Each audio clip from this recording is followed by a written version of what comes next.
Okay, because a while back we started our segment where we talk about Stephen King's novellas that have been adapted to the screen, this brings us to a point where I'm just really happy to talk about something, and I'm also still kind of surprised that we're like here. Like it's kind of surreal to me that this movie exists because I remember, and most probably do, it was only 5 years ago when If It Bleeds came out. It was like right at the start of lockdown. It was like maybe a month or two into lockdown, and I read it pretty much immediately. And this isn't the first time we've talked about If It Bleeds because we did Mr. Harrigan's Phone when it came out. And I remember shortly after the book came out, hearing about, and it was like right after I'd read it, that it started to come out who had gotten a hold of what story, like how Netflix had gotten Mr. Harrigan's Phone. And at the time, Aronofsky had The Life of Chuck, and Ben Stiller, I think, got Rat. And I guess we'll see what happens with If It Bleeds, and it kind of being this follow up to the Mr. Mercedes trilogy and The Outsider. But those were the three I remember, like, kind of making the headline of. They were gathered up very quickly by people that really wanted to make them. And I'm not even sure when it happened, because for the longest time I was under the impression that Aronofsky was the one that had this. And then at some point it transitioned into Mike Flanagan's hands, much to all of our benefit. And the thing about that is, even when it was Aronofsky, who is known for making sort of, outlandish and artistic things, this was one in particular where it's like you read Mr. Harrigan's Phone and it's like, that makes sense, I could see that. And the Netflix movie pretty much was that. Whenever, Ben Stiller makes Rat or whoever ends up making it, you can kind of see that also. This was one, The Life of Chuck was one that was so cerebral and so out there and so unexpected. I kind of just assumed we would not see a version of it. At least, not only would we not see one for like a while, but it would not really be the story as it is in the text, is what I expected. I figured if whoever had the rights to it and whoever ended up making it, it would be one of those ones where it's like very, very loosely based on something, but they end up doing something entirely different. Or what's happened to King like a few times where it's like it's basically in name only. It's like another Lawnmower Man or Running Man or something, and they just do whatever with it. If you had told me that we were going to get... If you had told me it was Flanagan, I might have started to see the possibilities, maybe. But for the most part, I would have never, in my wildest dreams, imagined we'd get an adaptation of The Life of Chuck that is basically practically frame by frame what is written in the text, and that it comes through in a way that's like I would have basically thought it was nearly unfilmable personally, or at least in a way that would feel cohesive, or like would feel like like one movie telling one story, because it's such a, like, whether it be the structure and what it's exploring and how it explores it just feels so abstract in its own way. I just really, it's like, as the images unfolded and it's literally the story playing out on the screen, I just kept almost refusing to believe my eyes. And I mean all this in the best possible... Like, I never, I think, would have thought at a certain time that this movie existing in the form that it exists in was even possible. And it's, and like I said, even talking about it now after having seen it, it's still kind of blowing my mind. So, and the fact that it's already made such an impact, winning the audience award at TIFF. What typically audience awards sound like they wouldn't mean much, but the one at TIFF specifically is actually a really big deal and tends to translate to, like, award season and stuff like that. I don't want to jinx anything just yet, especially since we're a little early, but the fact that people have been taking to it in this big way, and there's that poster they released recently where it's just Hiddleston on the bench, and then it's like all of the critical comments calling it a masterpiece. And and just like everything fell into place and everything was right. And like I said, I can't get past how I would have, and it's only like 5 years later. That's like such a short amount of time. I just never expected this movie to exist, to be honest. And what's also interesting is that we know if you're going to adapt King, that Flanagan is the guy. There's, several that have done it extremely well. Like Frank Darabont's another one that that does it, sparingly, but when he does, he like really nails it. Flanagan's another one of those guys where it's like any time you see his name next to King's, you can tell it's probably gonna not only be extremely faithful, but tell its story in this really in his own way where he adapts it in a way to where it's not just he took it and copied and pasted it to the screen, but you can see just the little touches he put in himself, and the two of them together kind of unite in a way to make movie magic. I still to this day can't believe how good Doctor Sleep is, and the several times I've seen it now. And so with this especially, where it's like the idea of adapting it so faithfully, but there are things coming through that I would have never even thought about, and it doesn't even require changing the text.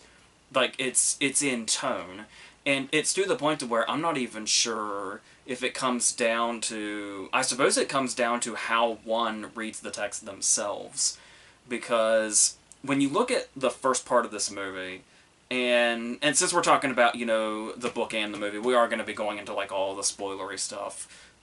So just putting that warning out there, that if you want to go in as blind as possible, this is not the place to be. Because we're going to kind of go into all of it, or most of it.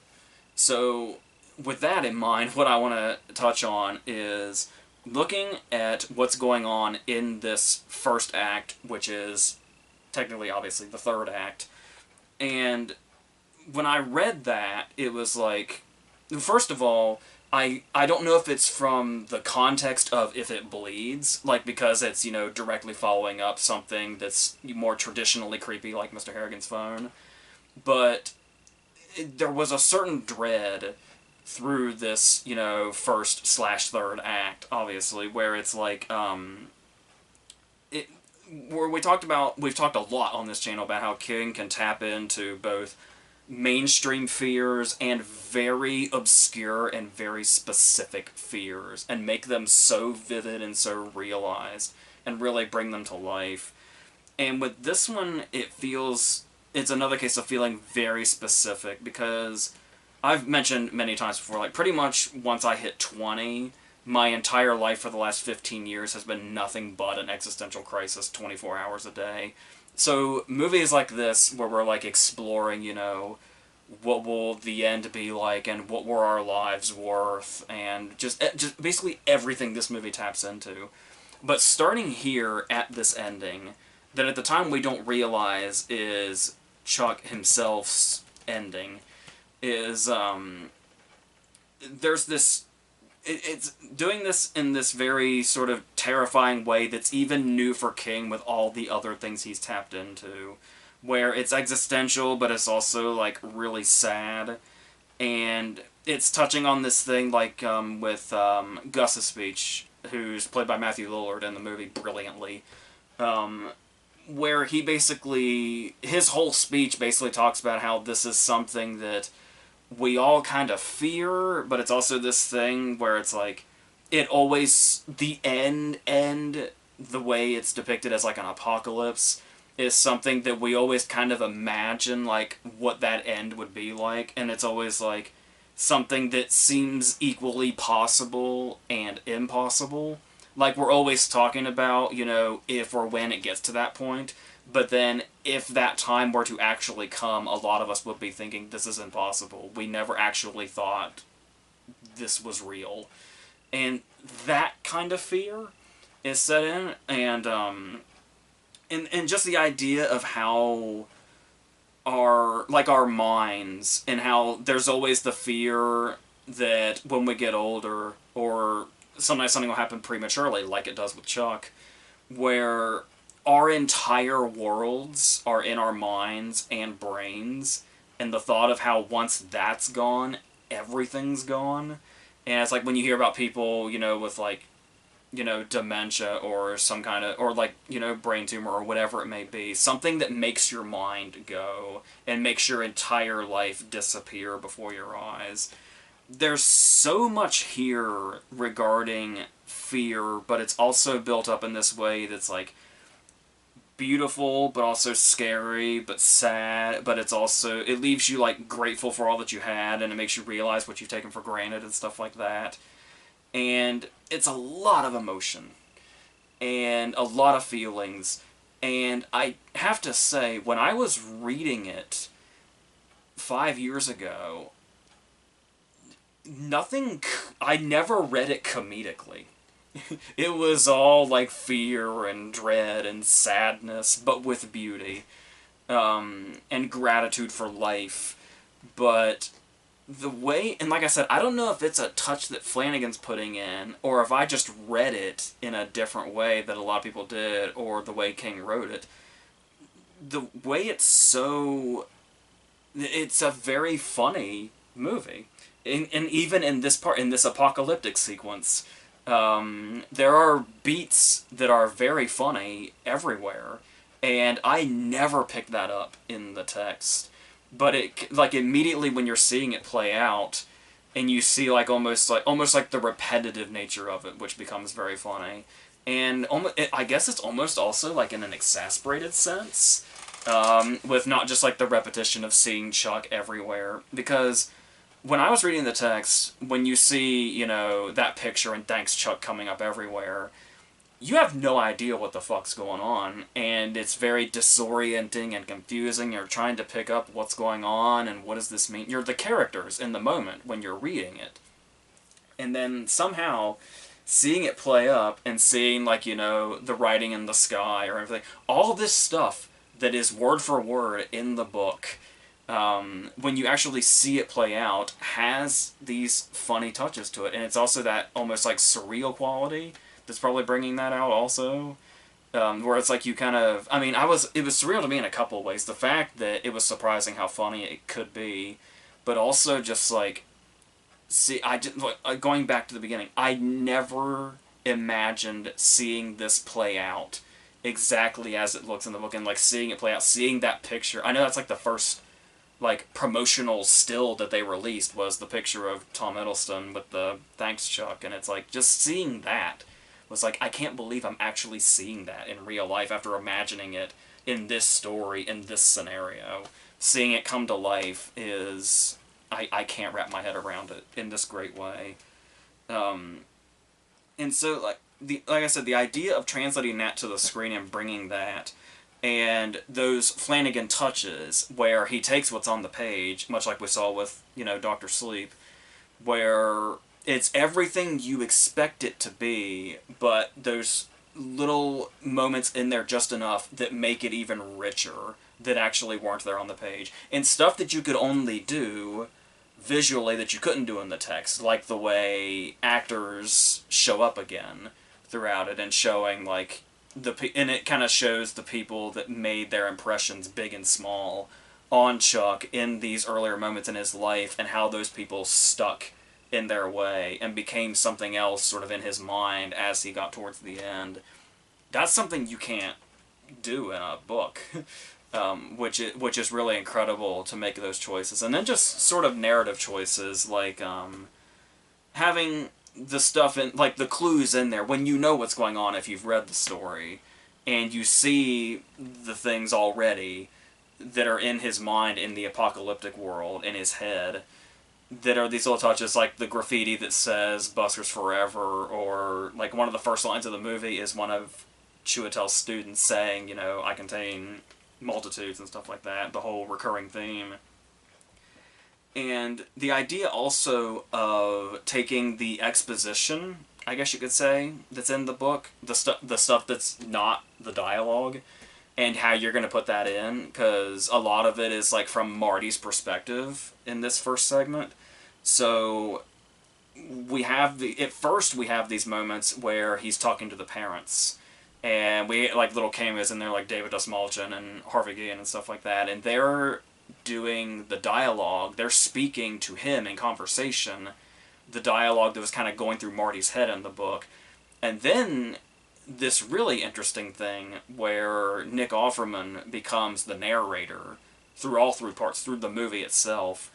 And basically, if I remember correctly, Nick Offerman is more or less reading straight from the book. And I love that. I love Flanagan's love for the text and how little he can change it while also putting in all these touches that, like I said, never could have even been in the book, and which is something he's really mastered already.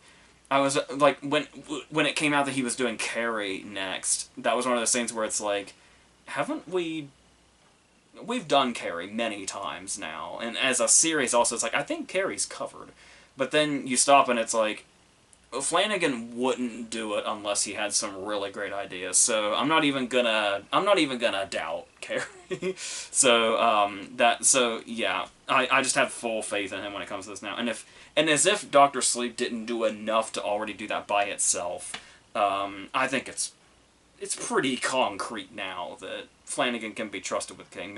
Maybe I'm speaking too soon, I don't know, but when you say he's doing Carrie and he's really, really passionate about getting this Dark Tower thing going, I think that gives Stephen King fans everywhere just all the confidence that we're going to really see things that we haven't seen before, that we've been dying to see.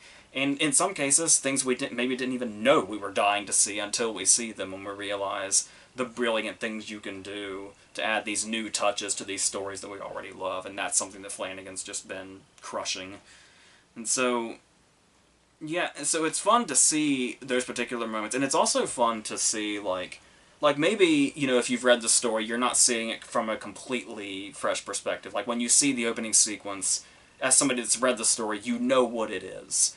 But even then, there's still, and I don't know if it's just, like, I like to sometimes put myself in the minds of people who might be seeing it with fresh eyes, and imagining how they're reacting to it for the first time.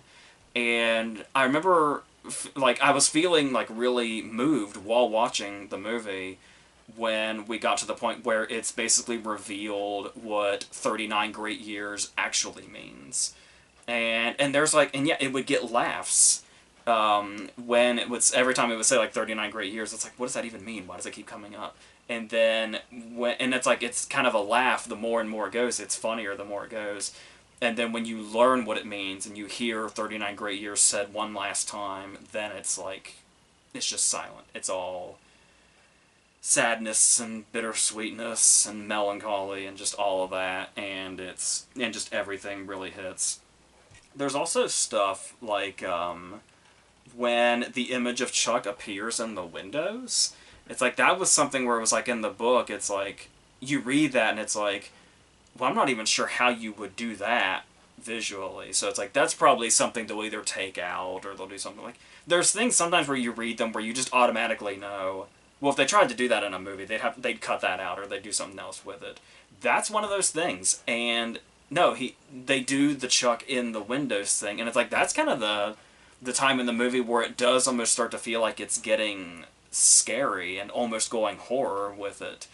And it's the way this sets in, but like, every time it feels like we're going to fall into like one specific place, like one specific emotion or one specific genre or whatever, there's like some moment, and it's usually just a moment of beauty, really, that kind of pulls us away and sort of takes us in a different direction, or gives us another feeling, or sort of takes us to this more serene place, even though something that is very dreaded is happening. And that's basically the vibe of a lot of the movie itself. But let's talk about what might be like one of the great scenes of the year, and probably beyond as we go. This will be the scene that really stands out. They even made Hiddleston dancing the poster. Here's what I'm gonna say.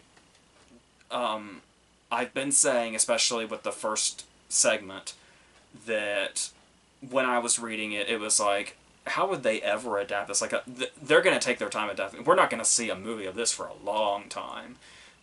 Who's going to be able to pull this off? I was thinking that a lot when I read it. However, Buskers, the second one, which they do the chapter titles in the movie. They added Forever, so the title of the second segment in the movie is Buskers Forever, which I love that just as much. But when I read Buskers the first time back in 2020, that was something that immediately felt cinematic. That was something where it was like, whenever it may be, like I said, I thought it was much farther away than now. Whenever they make this movie, that scene is going to be the scene. And to be able to have expectations like that that are then met, and it's like you hear a lot about people, like these big, movie adaptations that come out for these really, really popular books that, like, sweep of the nation and beyond. And people are like, oh, this scene and stuff like that. And it's like, it's not something I'm too familiar with. Like in the Harry Potter era, when you had, like, these big, big, big moments that book readers were waiting and waiting and waiting for. And then to finally see it on screen was this big moment in pop culture. It's like, I don't know when I felt that in the past before, but I can tell you I certainly felt it when I was watching Chuck Krantz dance to a busker drumming. Like, that's an image that has been ingrained in my head for 5 years that I never thought I would have seen play out in a movie on a screen for a very, very long time, if ever. And to see this scene play out pretty much exactly as written, and it still reaches that. Like, seeing it reaches it just as much as King's descriptions do. Because we've talked a lot about that, too, is when it comes to... We've talked about, adaptations and things translating or whatever.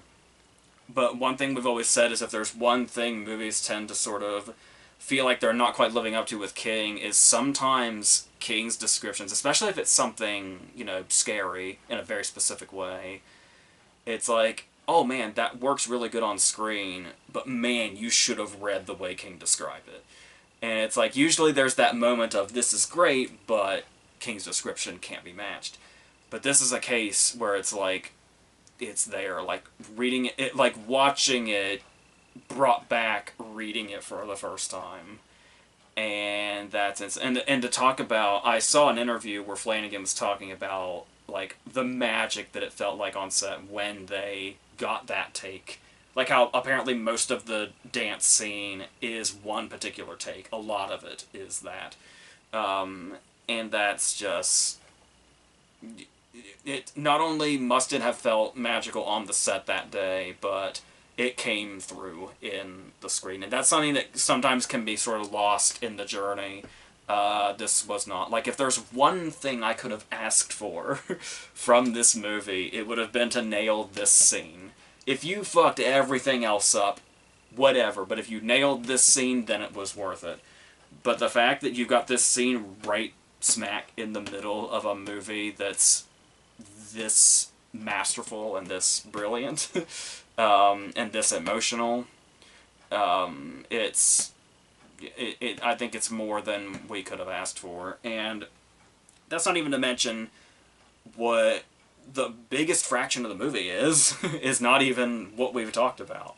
The biggest fraction of the movie is, of course, we're now in the first part, the third segment, which is the first part of Chuck's life, and where we're kind of getting this sort of coming-of-age story, with these, elements in there. Like, we've got, like, childhood fears and stuff like that, which I've always said go hand-in-hand with the coming-of-age thing. This door that he cannot go through upstairs, and how that builds up in his mind and exactly what it is. And I like the fact also that pays off in a couple of ways in both the movie and the book, where it's one of those... It turns out that there is a reason, there is something very significant going on in that room, but also the fact that when you're an adult and the things that seem so big and so scary as a kid are basically nothing. Like, when you build up expectations in your head as a kid, as an adult, your life as an adult is just being constantly underwhelmed by everything that your kid mind built up. And the way it's able to touch on both of those things, where it's part that room really is significant in a really big way. And the movie ends on that note perfectly, just as much as King's story does. Also, just gotta point out the 3 different Chucks, where it's like, it took me a second to realize there were 3 different young Chucks. It's the 3 young Chucks plus Hiddleston. And the oldest of the young Chucks is Jacob Tremblay. But the casting on these 3 Chucks is, like, seamless. Like, when he goes from, you know, a pretty young age to still young, but where he is mostly, and then when he's, like, a teenager as Jacob Tremblay, it's like, that could have been boy. You could have told somebody that you boyhooded those actors. There are probably people that believe you. It's that convincing. So I really love that also. And then you've got a great lineup of actresses, specifically, that come through here playing these significant parts. I like the fact that there's so many people in this, and the cast list is so long, and nobody has, like, a throwaway part. Like, yeah, like, Dustin Hoffman and Harvey Guillen have, like, the cameos, but they still have these really great moments. Like, the moment at the beginning with Dustin Hoffman especially is a line, once again, directly from the book, but you could tell how, like, caught off guard everybody was by it. It was beautiful. If you're going to really catch an audience off guard, David S. Mulchin will find ways to do that for you, and brilliantly. So, but yeah, everybody feels, like, so specific here, big or small.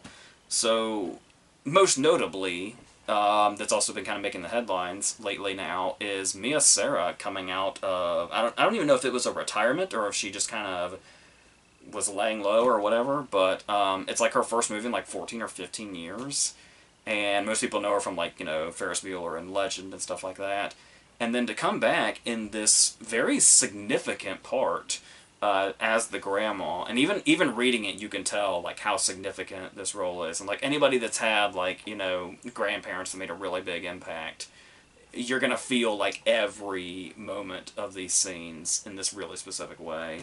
Especially if you had a grandma that liked to dance, or loved to dance, and that was, like, a whole part of their personality. That's going to really come through strongly in this. I'm, of course, one of those people. And that's one of those parts also where there's, like, so much weight to it, but the best way for it to come off is what the actress is doing is effortless.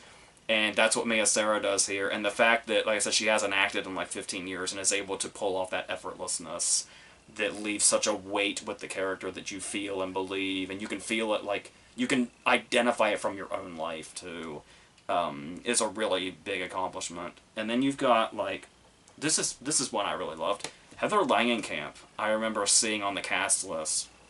I had no idea which part she was going to play, but I was just really psyched that she was in it, and I love the idea that, I've been talking this whole time about the balance of the other emotions in the movie, and then the fact that there's so many unexpected comedic bits.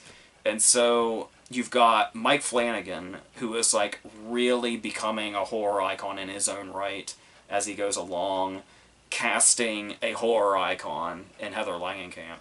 And there's a certain, in a Stephen King story, no less, like, one of the, like, Mount Rushmore horror icons. And you wonder what that's going to be, and Heather Langenkamp comes in for one scene, and it's a pretty comedic scene. Dialogue-wise, it's probably one of the more comedic scenes in the movie, and that's just so unexpected, and then played so perfectly. Like, it's, yeah, not only is it just brilliant casting, but just there's just so much foresight that you just would not see coming. That just made all of this work so well in this really, like I said, the movie just keeps blindsiding you with sometimes these little things like this, not only in its really big ways, especially for the people that go into this blind and haven't, you know, read the story or know anything about it.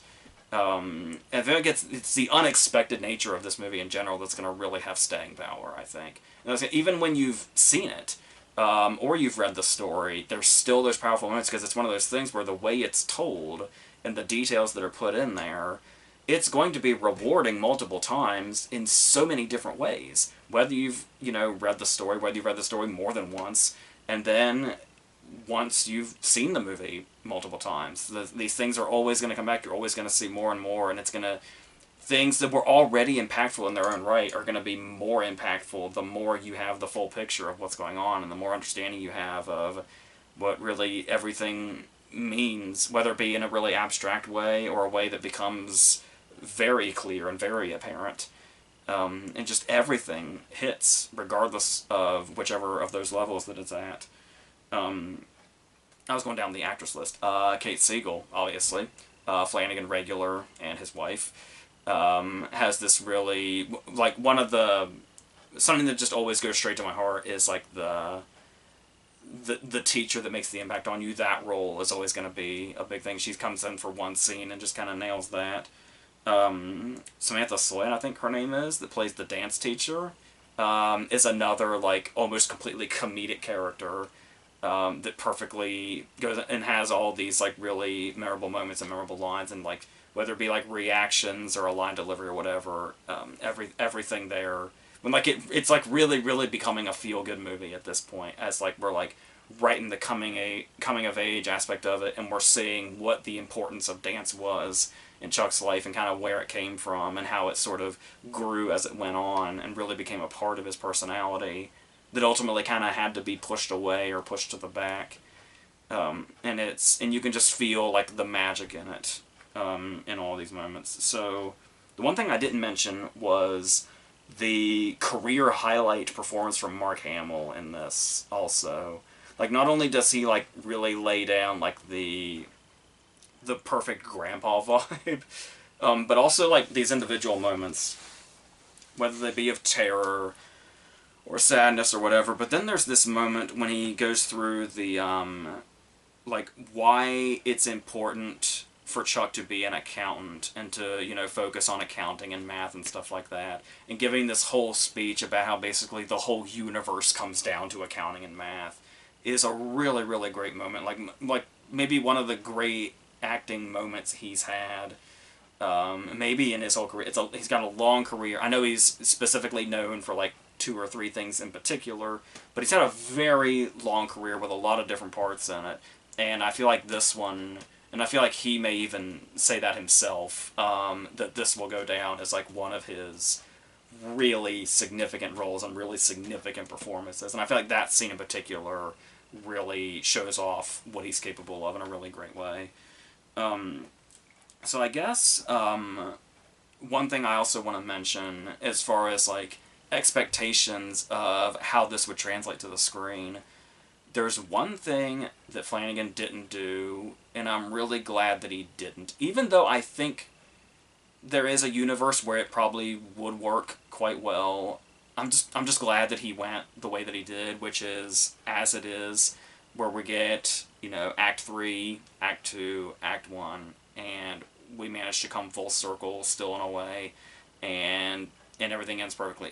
Pretty much exactly like King wrote it. So, structurally. So, I was kind of expecting him to do the thing where we jump around, where, like, sometimes we're in Act 3, sometimes we're in Act 1, Act 2 might rear its head, and so on, and it's all kind of blended together, and then it all kind of crescendos at once. I thought it might be one of those, but like I said, even though I think there's a way that would have worked, I like getting it exactly as is, exactly as written, 3, 2, 1, and everything already falls into place. You don't have to restructure it for a crescendo. As is on the page, it crescendos by itself in all the times that it needs to, and I love that. Like I said, Flanagan's respect for what King writes and just going with it and trusting it is something that really comes through in a big way, and like I said, is why we King fans, at least I assume most of us, I suppose I can't speak for all of us, but at least from my perspective, Flanagan is somebody that's, if I had to pick one person to trust with King's material, it would be him for sure. Obviously Frank Darabont is closely there as well. But what Flanagan's been doing, and the fact that he's continuing down this King path, and I'm just really, really psyched about what else we're going to see from him. Even outside King stuff, I'll be interested in also. But you know, as like a King diehard, I'm really loving this. These are what his plans are, as far as we know them right now. So that's, yeah. So this is really satisfying in all the ways. And even if you haven't read it, even if you're not a King fan, I think we're going to see a lot of people really satisfied with it. We obviously already got a dose of that with the TIFF outcome. So, and it'd be really great. Fingers crossed that when award season gets here, that will end up paying off. Also, we'll see. But yeah, that's so. Obviously, I'm very pleased with how this turned out. So, I'm gonna go ahead and leave this at this. The next King thing we're gonna talk about is probably. I was trying to. I guess we'll do like a book versus movie thing for The Running Man, probably, and then The Long Walk right after that, where we King fans are getting a lot this year, which is really exciting. And I'm also going to throw some more King stuff that we haven't tapped into yet in the October videos. So I'm going to throw... The Long Walk comes out in September, but when I talk about the book and the movie together, that video is probably going to be in the October run. So if that interests you. So that's what's going on. We got a lot of King coming and a lot of other stuff too. So until the next thing, I think that's it.